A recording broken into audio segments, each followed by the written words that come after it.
Good evening, everybody. Omitofu, and welcome to our TBIF. It's Friday here in San Diego, so happy Friday to everyone, though I know some people it's already Saturday. We're very excited for our speakers today. The topic of today's TBIF is Embracing the Golden Years, Challenges and Self-Empowerment.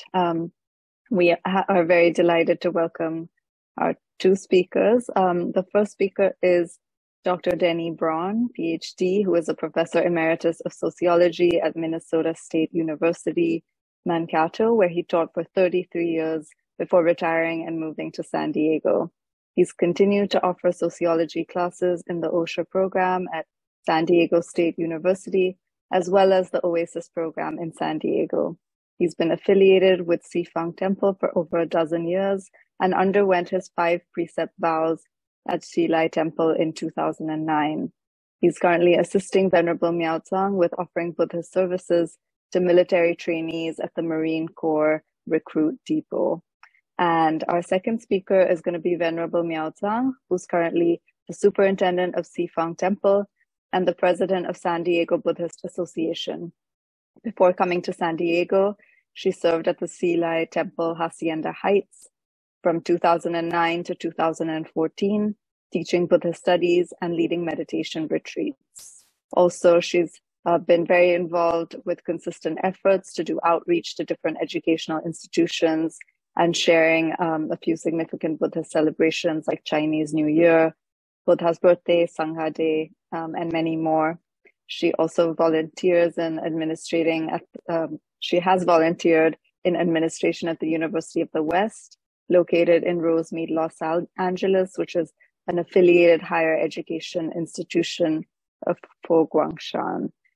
So with that, no further ado, I will turn it over to our first speaker, Professor Braun. Welcome, and thank you so much. And thank you everyone for joining us. Thank you, Saiba. It's wonderful to be here. And I wanted to thank Shifang Temple, Venerable Miao, for having this discussion because I think it's needed to begin with. And I also wanted to remark that it's wonderful to have these TBIFs once a month. Thank Buddha, it's Friday. It's just, we get an opportunity to get together and meditate for 25 minutes, and then we have a wonderful, delicious vegetarian meal. And hopefully we'll have a really good Dharma talk tonight and, talk about Buddhism and how it can help us. I was thinking too, I'm kind of overwhelmed about the global impact of Fo Guangshan, that somebody has got up at 4:30 this morning and is actually here to witness the talk. It's wonderful. So thank you for doing that. Next slide. Thank you. I'm a sociologist, as you heard, and I'm also old. And so this kind of, I'm going to be 80 here in a few weeks. So that might qualify me to talk about ageism or being elderly and stuff like that. But I wanted to, first of all, talk about the background of our country. Excuse me.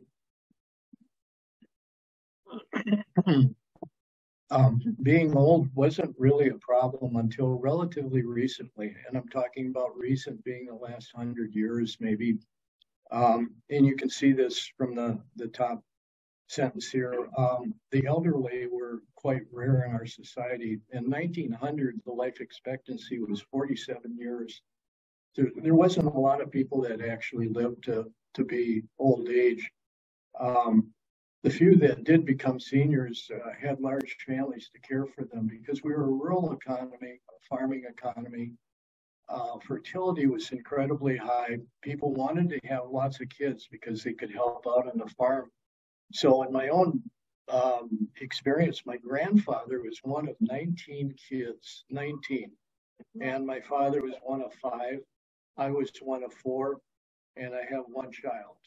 So it gives you in a microcosm what's happened. We've had tremendous drops in fertility. Farming's declined. 2% of the labor force is in farming now, 2%. So we've all moved into urban areas, and what has replaced these large extended families is a nuclear family, very compact. Few kin around, absence of caretakers. We're geographically distributed all over the place. My son and grandsons, for example, are in St. Paul, Minnesota. A couple other things, though, that are going on that kind of define American culture. I wanted to mention briefly the Frontier Thesis by Frederick Jackson Turner. He was a historian at the University of Wisconsin, came out with this theory about 1920. But what he did was he said that the experience of having a frontier in America for a couple hundred years really kind of affected our personalities, so to speak, because it encouraged rugged individualism, self-reliance, do-it-your-own self attitudes. Everybody had to look after themselves. They're independent because they're out there and there was no government around, nobody to help them. They're on their own. The other thing is we have a Protestant heritage at one time was very strong in this country, and Protestants had broken away from Catholic Church, and they were eschewing and distancing themselves from the Pope and the clergy and stuff. They emphasize a personal relationship to God. And here again, this is where self enters. You were the one that arranged that relationship with God. So individualism, go it alone, etc. I think you get the theme where I'm heading for. We are a society that encourages independence, individuality, and don't look to the group so much. We did have some advances in the 1930s when we got Social Security to take care of the elderly, because it was becoming increasingly obvious that families couldn't do it much anymore. And then we got Medicare in the 1960s as well. But it's still not enough.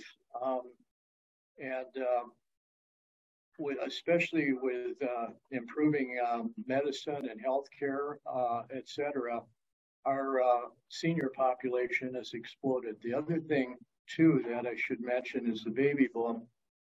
This occurred after World War II here, and soldiers came back from the war and started having kids quite rapidly between 1946 and 1964. Point here is that those kids are now elders, they're seniors. And so this huge wave has come through and is kind of straining the system in terms of having lots of seniors. Next. So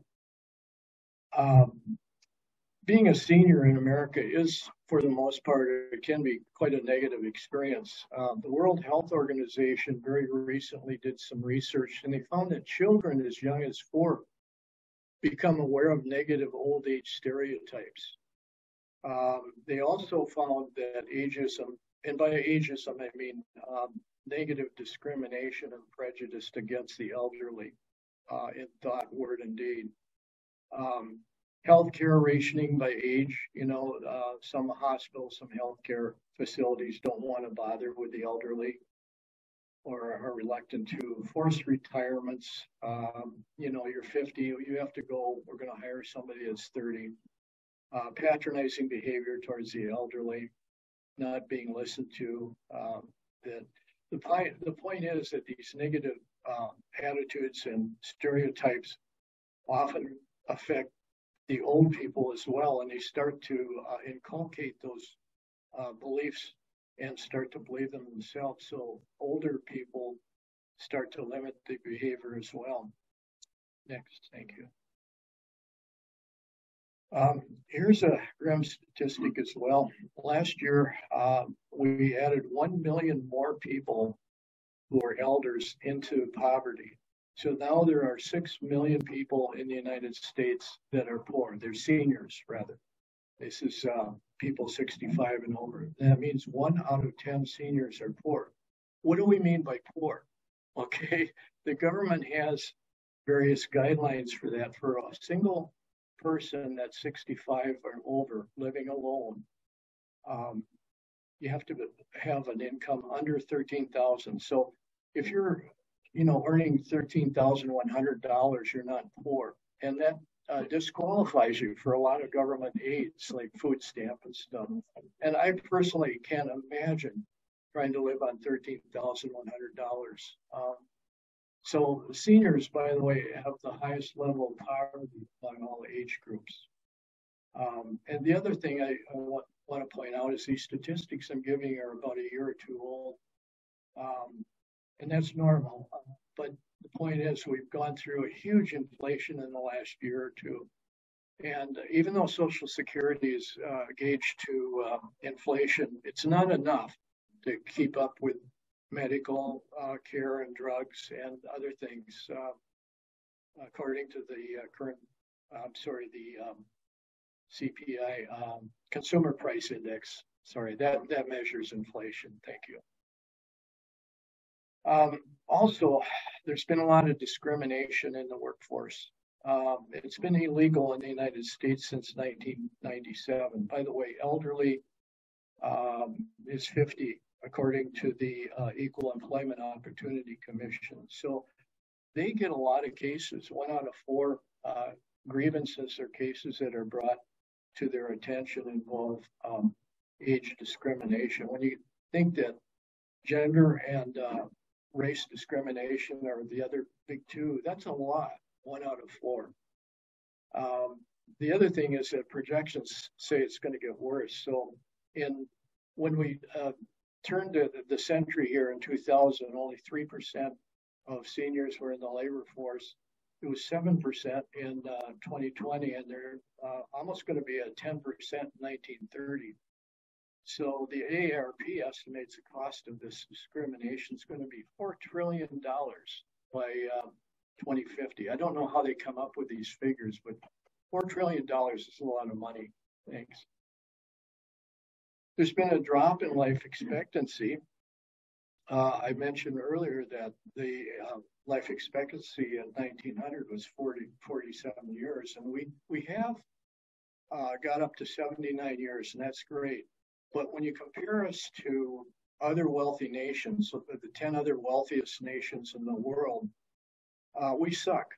We're at the bottom of the pyramid, Japan is highest at 85, and we're at 76 now. So we're almost a decade lower in life expectancy than Japan, even though we brag about being a wealthy country, some of the wealthiest in the world and stuff like that. And the other thing that's insulting about this is we spend twice as much on our health industry as these wealthy nations. $12,000 per person for our health coverage. The life expectancy fell, by the way, very recently by 3 years, and it went down to 76.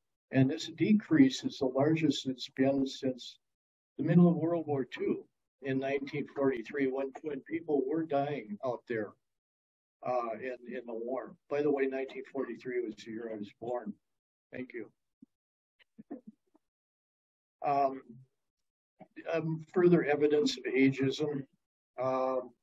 During the COVID epidemic, Texas Lieutenant Governor Dan Patrick was quoted as, we're getting a reaction here. He said old people at greater risk of COVID should volunteer to die to get the economy recovered. A very despicable statement. Seniors did die at a much greater rate, partly because we have poor health care and inferior elder care facilities. If you recall the stories, COVID just ripped through senior centers and stuff like that. So we weren't prepared for it. Now, we're also more physically vulnerable. I'm not going to deny that. So you can see the stats here. When you look at 18 to 29-year-olds, this group was group that was the most likely to catch COVID. And if you look at their death rate, which was very minimal, and compare it to seniors, you can see there for 65 to 74-year-olds, we're 60 times likely to die. 75 to 84, 140 times more likely to die. And if you're 85 and over, forget it. You know, the other thing that's worrisome about these statistics is that mental health care for seniors is abysmal.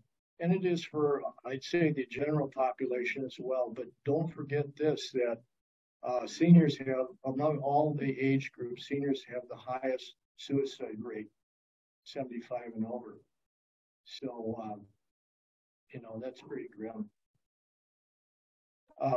The topic of poor mental health continues in a book that I've loved. I read this. It's Nobel laureate Angus Deaton and his wife Ann Case wrote a book called Deaths of Despair. And if you have time, I really recommend it. It's a heavy book in terms of the subject, because they're saying that deaths of despair have been incredibly on the rise here in the United States. And these are suicides, drug overdoses, and alcohol abuse. They measure the alcohol abuse by people who die by cirrhosis of the liver and things like that. And they found that the scourge of death's been concentrated in late middle age. We're talking a group 45 to 54 years old. Remember, the EEOC is describing seniors as 50 and over. So these are people that are in late middle age to early old age that are really suffering because they've had the greatest downward mobility and job loss in the United States. And Deaton and Case don't hold back. They especially blame our poor U.S. healthcare system, which is biased against the elderly. I got an interesting graph here. Let's see if I can move this around here. Yeah, there we go.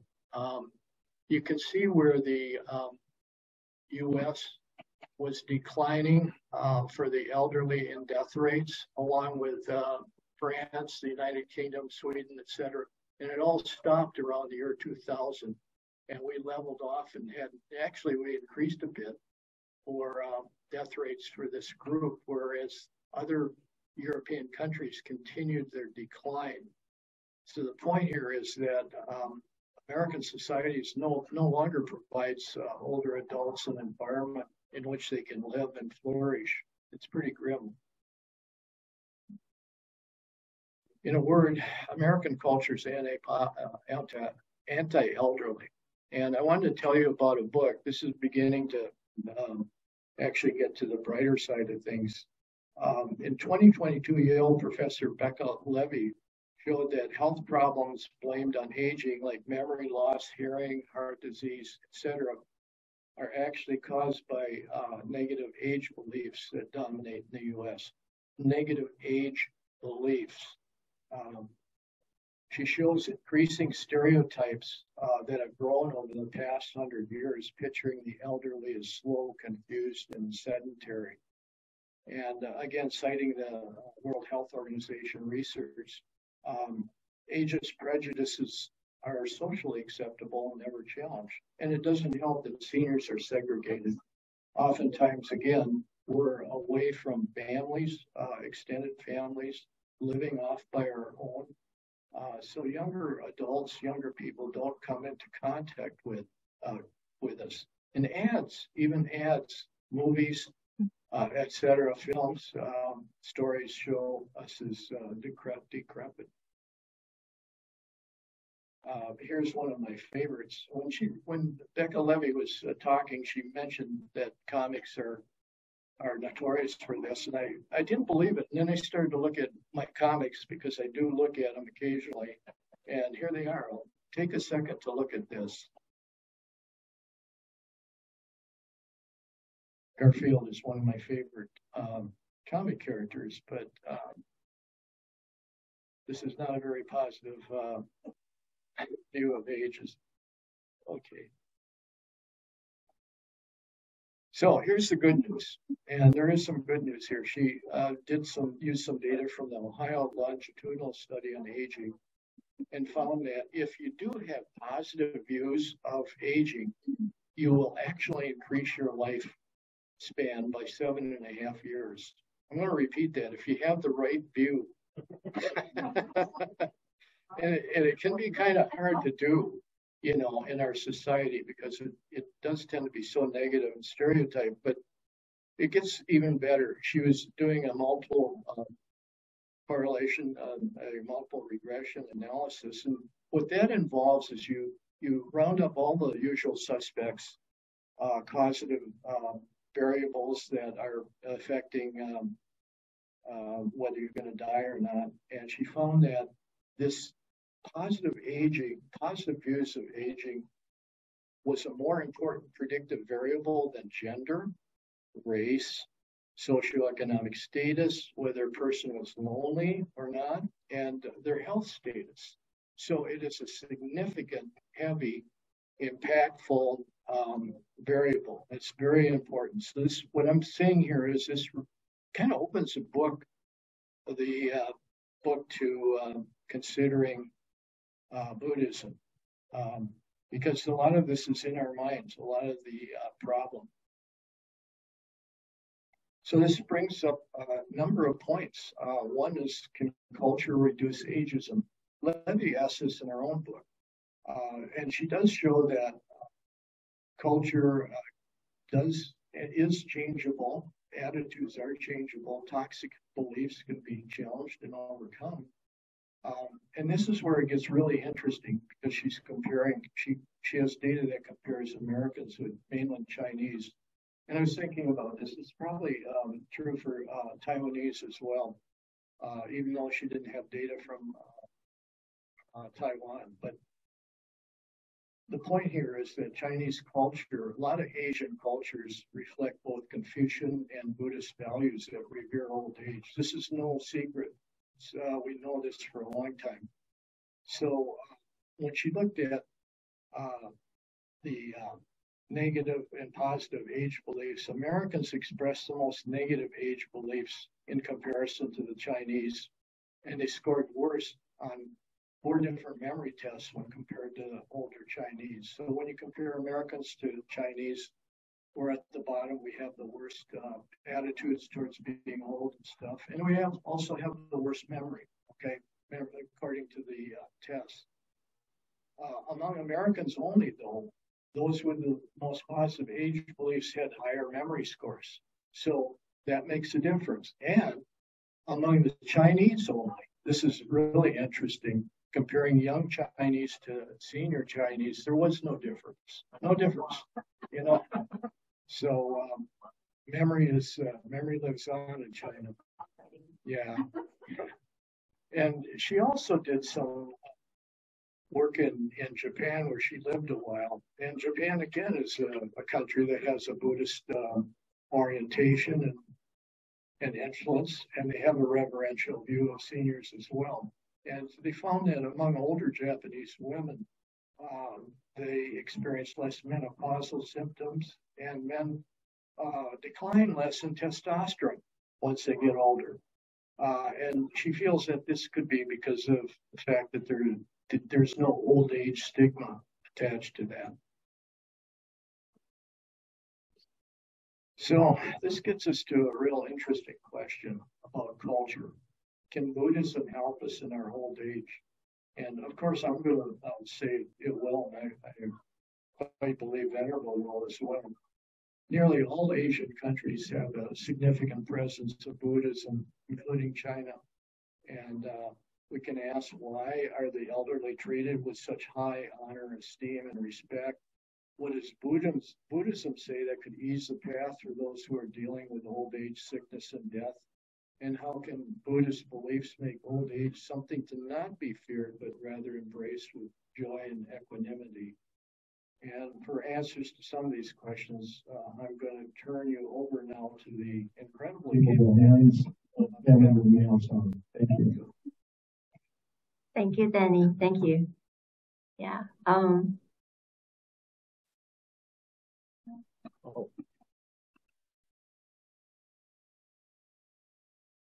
No, can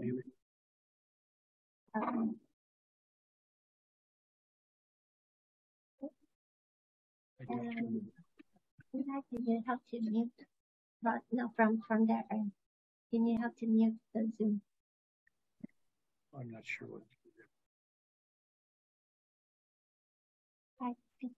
Okay.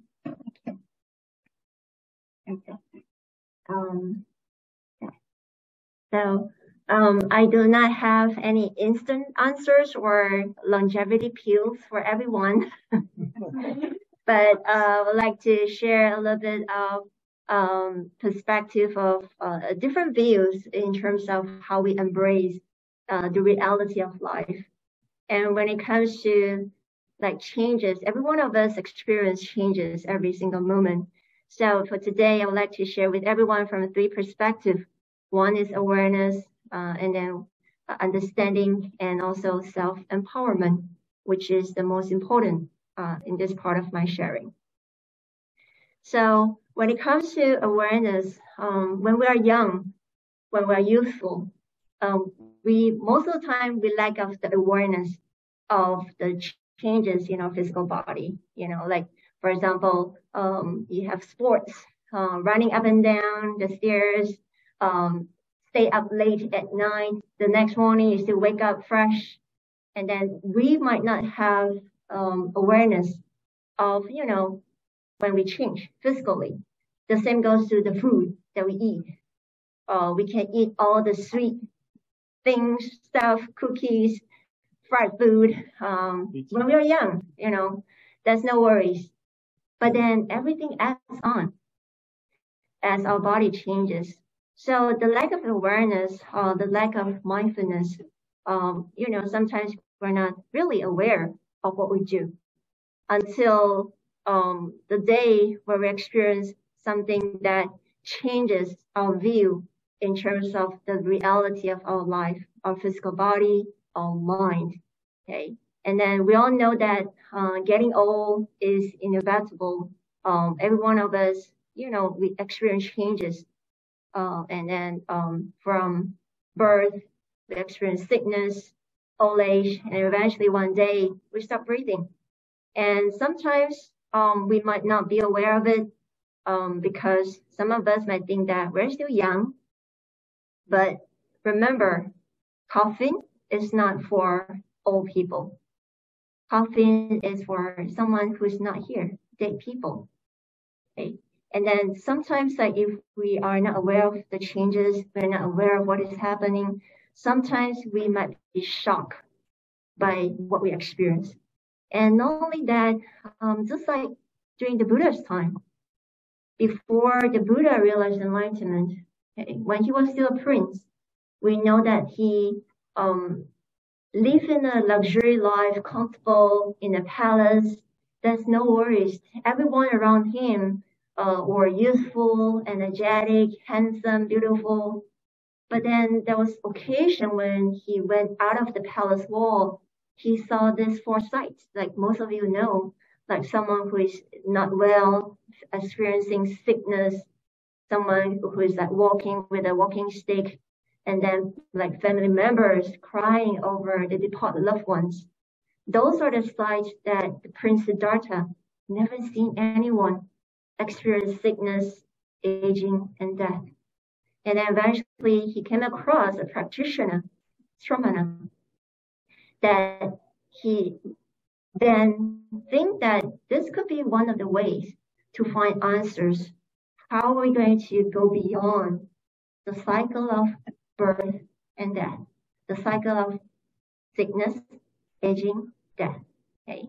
So before he left the palace, and then this is the question that he always asked himself before he left the palace life, before he renounced, before he continued on with his journey in his practice as a practitioner, a renounced person. He asked, why, being myself subject to birth, do I seek what is also subject to birth? Why, being myself subject to aging, sickness, death, sorrow, and defilement, do I seek what is also subject to aging, sickness, death, sorrow, and defilement.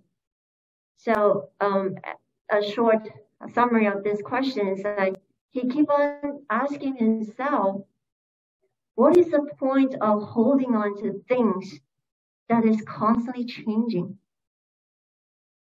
Okay, not only the physical body, but also everything that he owns, the wealth, the life, even like the whole kingdom, everything is constantly changing.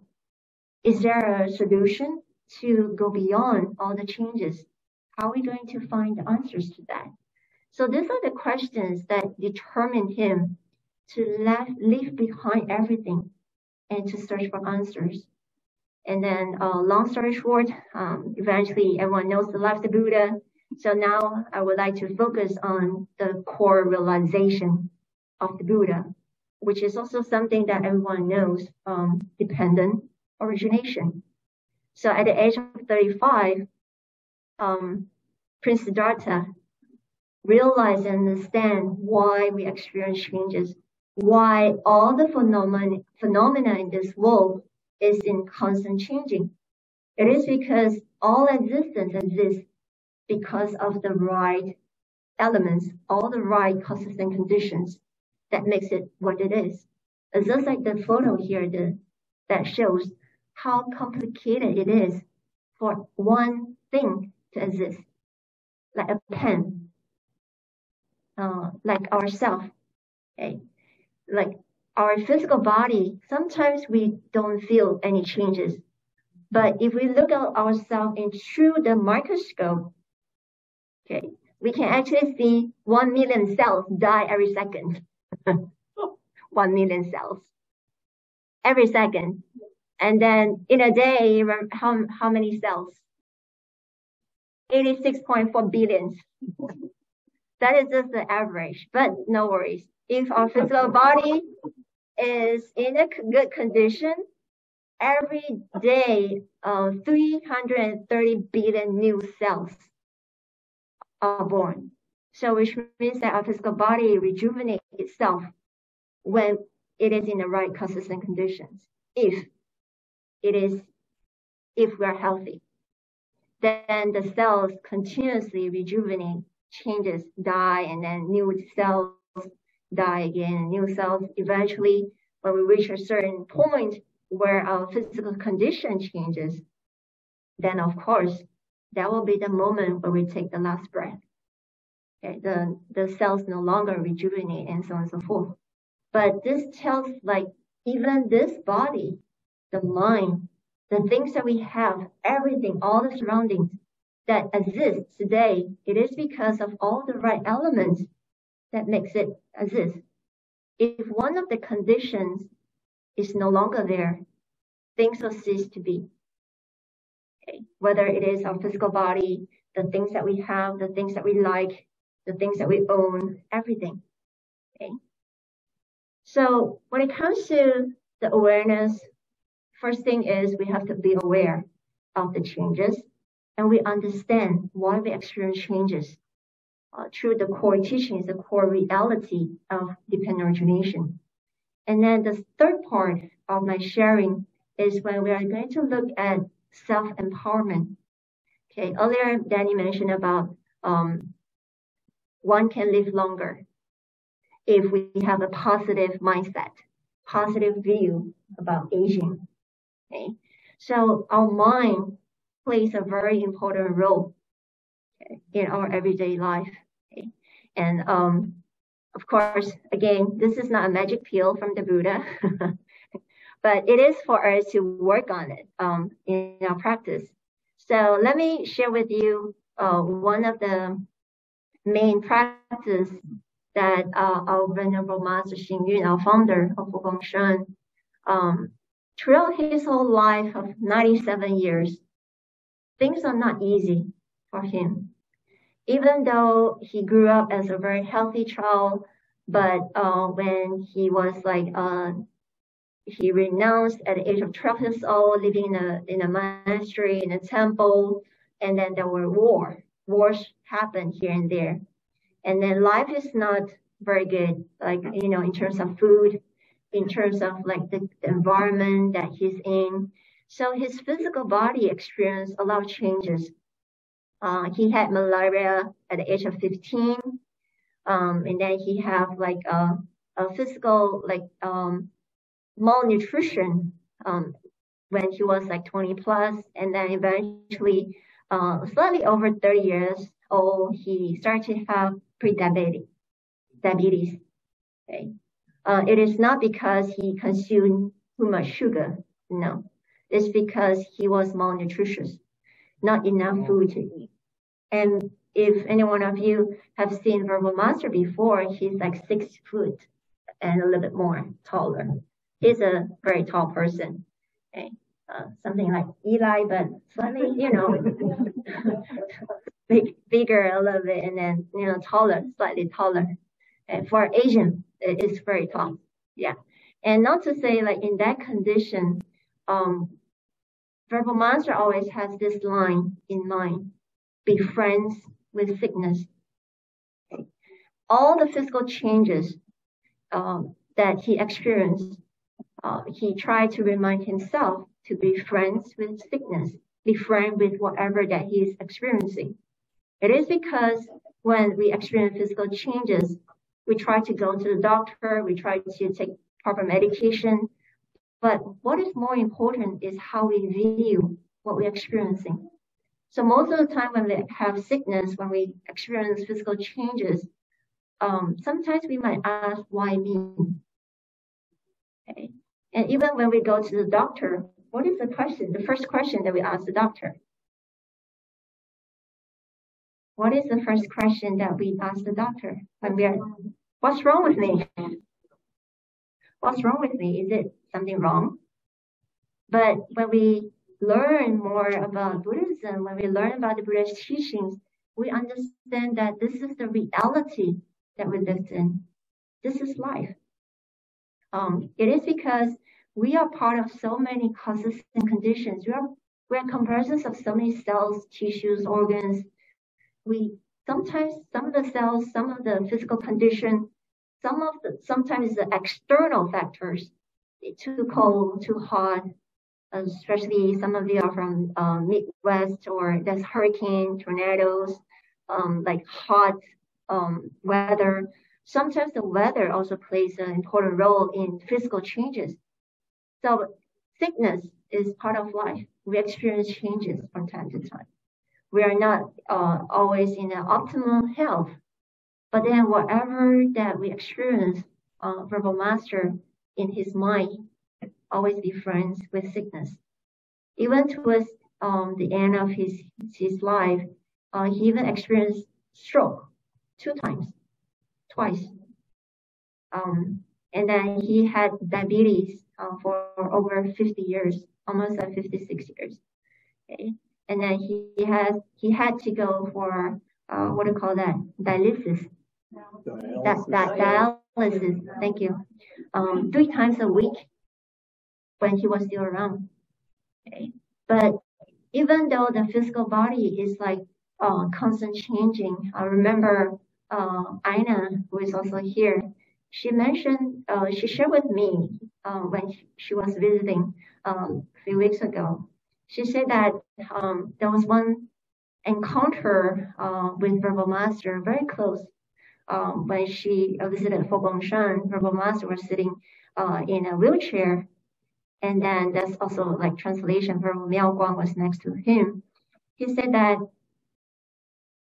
my eyes cannot see. My ears, I can hardly hear anymore.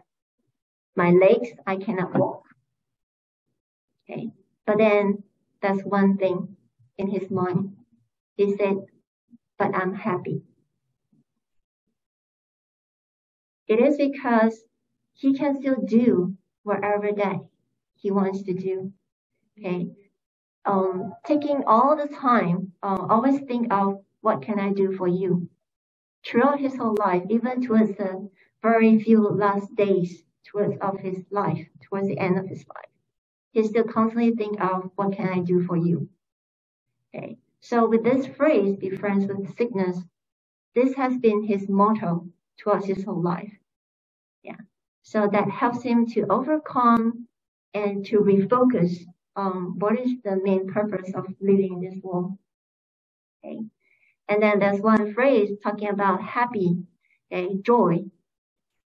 Verbal Master once said, joy comes from contentment. Joy is the best medicine in life. They can cure us of the sicknesses of worry, sadness, and grief. Okay. When we feel content, we are always happy.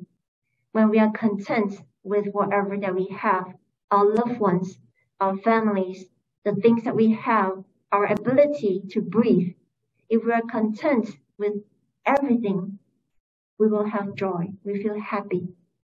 Okay. Even though we might be experiencing pain here, backache, feel like, oh, don't grow old, but sometimes this is unavoidable. This is life. But we are content that I'm still alive. I'm still here. I still be able to do, I try my best to, do our everyday life, do whatever that we can do. Okay. So this is what Verbal Master always reminded us to be content. And from contentment, we can give rise to joy. Okay. So, and of course, like Verbal Master also reminded us about our life. Okay. Our life is just like a ball. Okay. And then he asked, which would you like to be? So when parents are young, like 30 plus, when you have your kids, like running around, the children look at you like basketball. Whenever the children at young age have any fear or any needs, they will come to the parents and hold on to them. Or they will even cry saying that, oh, mom, dad, I want this. Can I? Okay, just a basketball. Okay, the children will hold on to the parents like the basketball, okay, because they can fulfill their needs. But then when we grow older, okay, eventually parents become just like volleyball. Okay, like 50 plus years old, being pushed here and there. Okay, like, oh, you can take care of mom, you can take care of dad. Okay, getting old, experiencing old age. And then eventually, not only volleyball, it becomes soccer ball. When sometimes parents experience sickness, sometimes because of like busy with career, busy with your own families. Sometimes children treat the parents just like soccer ball. Okay, from here to the other side. Okay, but Verbal Master said that we can be like the football.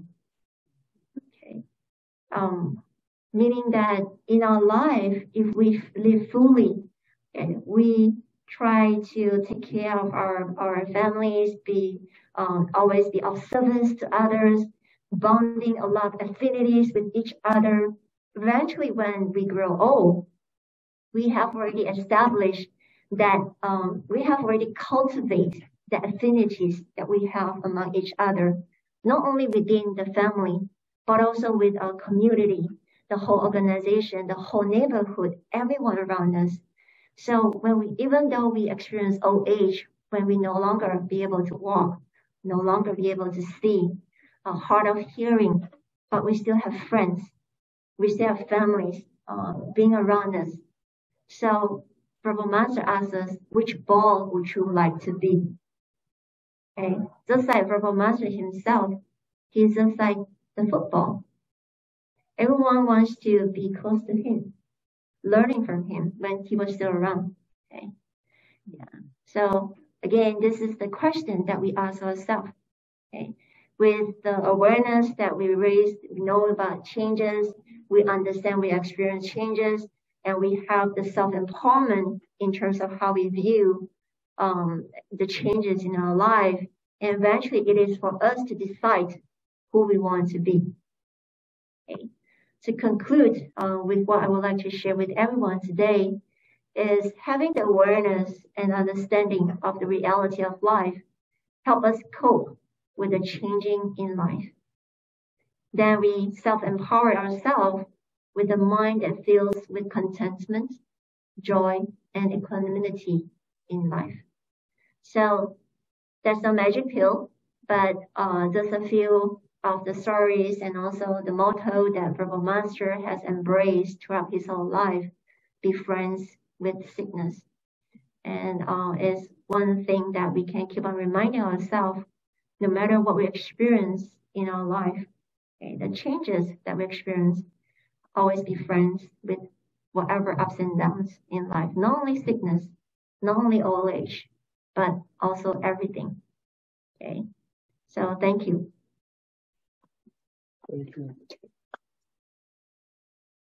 Thank you so much, Denny and Venerable, for sharing. I know I learned a lot. I'm sure everyone else did as well. We have some time now for questions. So if I know there are people in person, so I know you have your computer set up where you can ask a question, but questions are also open to everyone on Zoom. So if you would like to ask a question, you can go ahead and unmute yourself.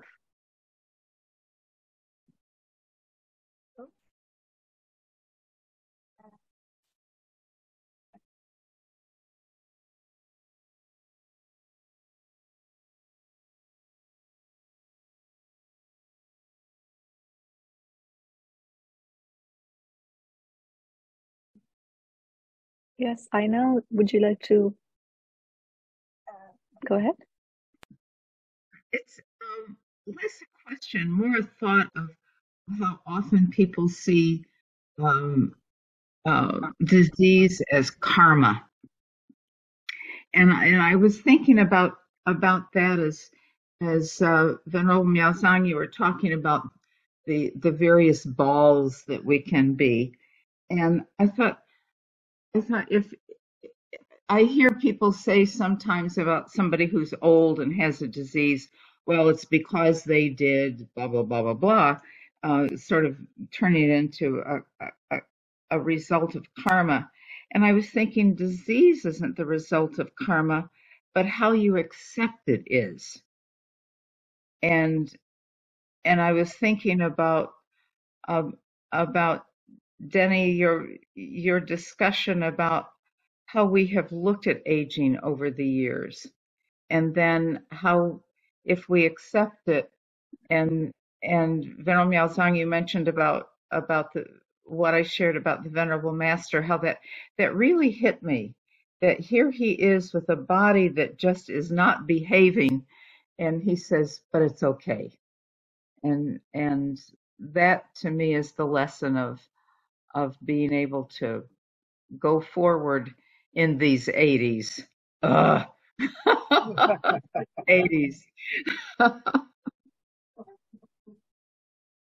Just a thought. Did I turn this on? Okay. Yeah. I know, segueing off of some of your thoughts, I was thinking about some of the insanity that I had when I reached, let's say, senior status, and how I was fighting to accept being older. And I mean, it was kind of insane. But to give you an example, when you reach a certain age, like 60 or 62, you get a slight reduction to go to a movie. And I kept paying the regular price because I didn't want to admit, and I was alone even, but I didn't want to admit I was alone. And when I first became a grandfather, I didn't actually want to be called grandpa, so my son was very creative. They came up with a good name, Grand Poobah. And that was shortened to Poobah. So I love the name. But just to get back to that idea that we make, in a sense, we make our own dukkha if we're not careful. And a lot of this ageism is in our mind. And so I need to always come back and challenge myself. The one thing now, it's easier now that I'm older because my friends are old too, and I think they're really cool. So it's been fun. Thanks. Yeah, thank you, Danny, for sharing. That's why there's a verse that says, the older you get, the wiser you are. Yeah, and then mention about can you have to mute? Unmute. Okay. Yeah. So the one of the you mentioned about karma. Sometimes like it is hard for us to see the past, but at least we are fully aware of the present that determines what will happen next. But if we were to look karma from the aspects of within a family, sometimes like within a family has a certain sickness. It is not just karma from the previous life, but most of the time is because of the present, where within the same family, we eat the same food. We have the same diet, the same lifestyle that also have an influence to our health. Imagine if this family has a very focus on a healthy diet, doing exercise like within the whole family, of course, like then things will be like different. But then I know of someone who is very close to me, a friend of mine, within her family, from the parents, they have stomach cancer. And then her sister also has stomach cancer. And then her brother also has stomach cancer. Okay, so if we were to look at it from the perspective of like karma, okay, it has two aspects. One of it is from previous life, what we are born in the same family. There's certain reasons behind it. But we look at like the causes and conditions that we have created in the present life. Within the family, we eat the same food. Our parents cook the food for the whole family. Of course, the food that we eat, the lifestyle that we lived in, it also has some influence to the outcome. Okay, so that's the reason why when it comes to dependent origination, we won't be able to say that it is just one cause. It's more complicated than that. It has many causes and conditions that contributes to what we experience, the effect. But for us, most of the time, we only start worrying or like, start to look at things when we're experiencing the effects. We might not be aware or be mindful of the causes that we are going to create, that we have already keep on creating. We only feel that, oh no, what happened is when the effect is already experiencing, it is already happening. But when we learn more about the Buddha's teachings, then we will be able to be more aware and be more mindful of the causes and conditions that we are in, that we are creating. Okay, thank you. Does anyone else have a comment or question?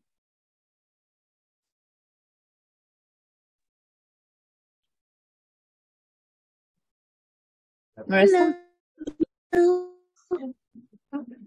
Oh, hi. I have two questions. Can you hear me? Yeah, I have two questions. One, what happened in the year 2000 where like United States decides not to drop down in like the countries that were doing better on that? And then two, the first stand, I think in 共存, which like if that's you 因为有 okay. Like that's not a good friend. I mean, I wouldn't want sickness as a friend. That's why I'm struggling with. I'm like, I can't be like, oh, hello, diabetes, I love you too. I'm like, no. So I'm trying to figure out what does that mean? Did I just say accept this is what it is? What does this friendship mean? I guess what does the word friend mean? Because I definitely do not welcome, disease in my life. I mean, not like a friend I would welcome. So just trying to figure out the nuances of that friendship. Mm-hmm. Yeah. Yeah. In response to your first question, it's real simple. I don't know. But I wondered about that myself. Why did it start in the year 2000? And I thought, well, maybe there's a dilute effect or something.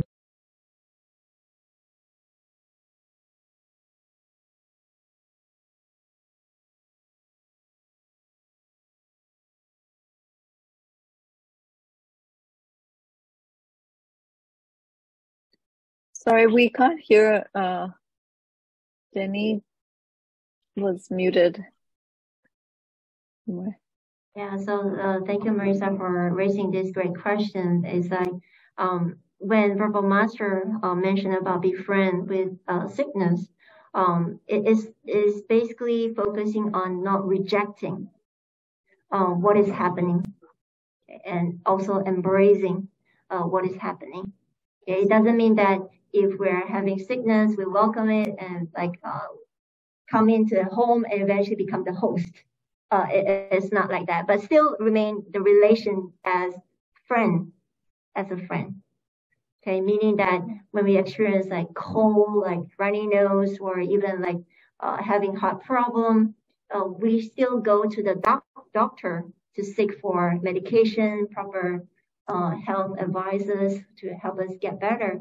But at the meantime, we try to flow with whatever causes and conditions that are there. We are not rejecting. So that's why I mentioned earlier, sometimes we caught off guard and then we ask the question, what's wrong with me? Why me? Okay, things already happened. Instead of like trying to look back of the causes that we have created, we try to be more aware and be more mindful of the present new causes that we are creating and try to provide a more conducive environment conditions for recovery. So this is what Verbal Master mentioned about be friends with sickness. Thank you. Marissa, I have a second thought about the first part of the question. You know what happened really early in 2000 was 9/11. And that might have been a real change because we went on a virtual war footing for 10, 15, 20 years. Sorry. And started looking outward rather than inward and to try to take care of our own population. So maybe 9/11 had something to do with it. Yeah. So maybe 9/11. So when we're and because I'm like, if it's a friend, I wouldn't want to try to kick it out. But like, you know, if it's a sickness, but it's not exactly that. It's just being aware. Okay, I have a cold. This is what it is. I'll still go get medicine. Not saying like, oh, I hold on to this cold because you're my friend. So I just want to make sure that I had that distinction. Friends, we won't hold on to it. We won't hold on to our friends because friends come and go. Yeah, we just try to be friendly to that person, so we call it friend. Yeah. So it's more of acquaintance. Yeah, so you know, I hope that clarifies. I understand. Yeah. Thank you. Acceptance. Thank you.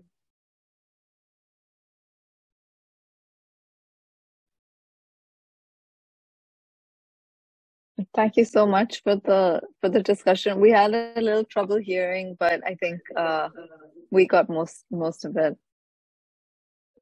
So because of the time, Saiba, we have one more here in person. Oh, okay. I'm sorry. No worries. I had not a question, but a comment, and I really liked what High Master said about be friends with sickness, and you know, I see that as, you know, acceptance of it, and that made me think when you were talking about Nelson Mandela. Made friends with his jailers. So he accepted and he turned it around, and it was such a powerful healing opportunity when we do that.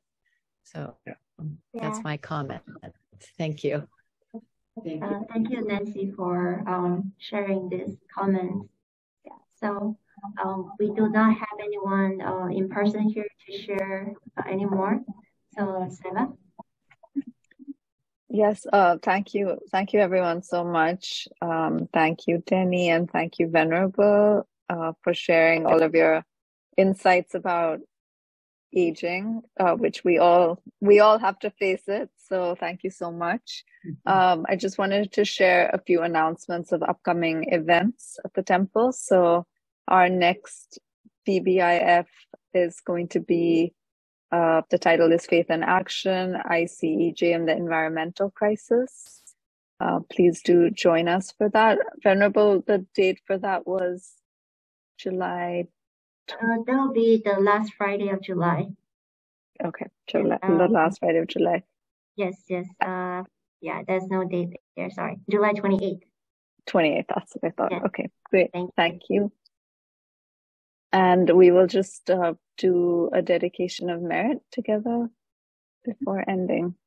So let us all join upon. Thank you, Seva. So, may kindness, compassion, joy, and equanimity pervade all worlds. May we cherish and build affinities to benefit all beings. May chant, Hyolen, and precepts inspire equality and patience. May our humility and gratitude give rise to great vows. So thank you everyone for joining us, and be safe, and I'll see you soon. Thank you. Thank you, everyone.